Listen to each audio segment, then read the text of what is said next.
You're at a party and someone makes a joke at your expense. You laugh, you go along with it, and you make sure everyone thinks you're easygoing. But then you drive home in silence, feeling a bitter, burning resentment in your chest. You just betrayed yourself to buy 5 minutes of social peace, and you probably told yourself you were just being nice. But what if I told you that being harmless is actually dangerous? If you can't say no, you aren't moral. You're a pushover waiting for a resentment explosion. Your chest tightens, your throat closes up, and even though your brain is screaming stop, your mouth says, sure, no problem. You aren't just being polite, you're trapped in a survival response that is slowly erasing who you actually are. Today we're going to look at why your yes is a lie, why harmlessness isn't a virtue, and the dark psychology of why you're terrified to say no. Psychologists call this fawning, which is a survival response just as real as fight, flight, or freeze. Whether you're the one who always agrees or the one who's constantly making peace, this pattern was likely a smart way for you to stay safe as a child. In unpredictable or critical environments, you learned that compliance meant safety and that pleasing people kept you alive. But as an adult, this is a burnout time bomb. It leads to chronic fatigue, anxiety, a weakened immune system, and something called identity diffusion, where you forget what your real face even looks like because you wear so many masks. To break this cycle, you have to understand which mask you're wearing, because people-pleasing wears many different costumes. There are 6 distinct archetypes, and I want you to listen closely to see which one sounds like you. First is the yes person, whose default answer is sure even when every cell in their body is screaming no. Their value is tied to compliance, and they feel that standing their ground is a life-threatening risk. Then there's the chameleon, who doesn't just agree with people but subtly becomes them, absorbing their vocabulary and energy just to fit in. This creates a terrible side effect where you spend so much time adapting that you lose your own preferences entirely. Third is the peacekeeper, for whom conflict feels like a fire alarm going off in their nervous system. They have a psychic ability to sense when someone is upset and will do anything, including downplaying their own feelings, just to keep the waters calm.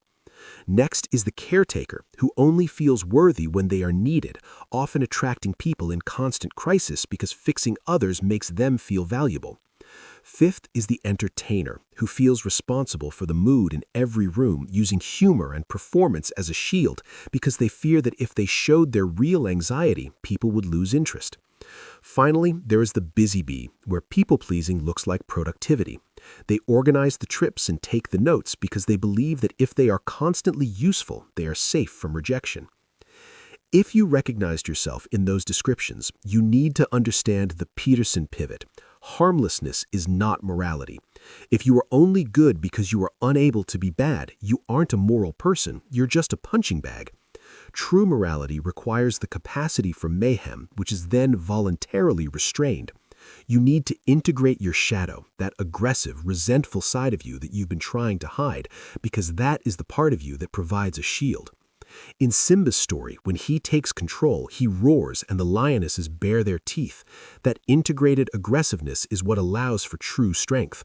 You have to grow some teeth and be willing to use them, or people will keep encroaching on your boundaries until you have nothing left. Here is the truth that might hurt. Your people-pleasing is actually a form of social lying.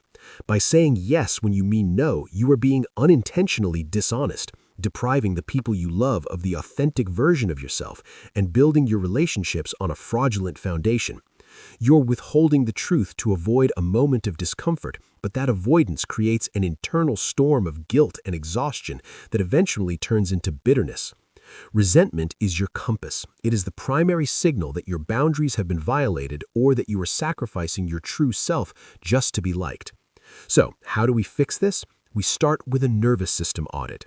You must learn to recognize that tight chest or closed throat not as a command to obey, but as data telling you that you are about to betray yourself. When you feel that tension, stop. You don't have to become cold or selfish, but you do have to care about yourself as much as you care about others. You are allowed to disappoint someone else a little instead of betraying yourself a lot. Recovery starts with the small wins. Practice saying no in low-stakes situations that don't feel life-threatening.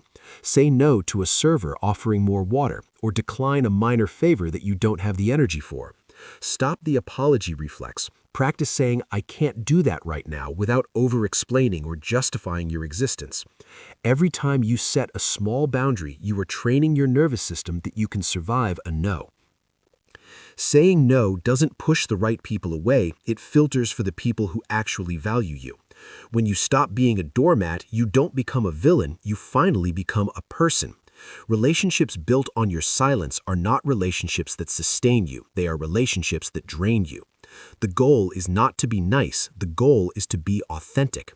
The world doesn't need more people who shrink to fit into spaces that don't consider them. It needs the version of you that only appears when you start protecting your time, your energy, and your soul. Take that first step today, say one small no, and watch your world finally start to expand.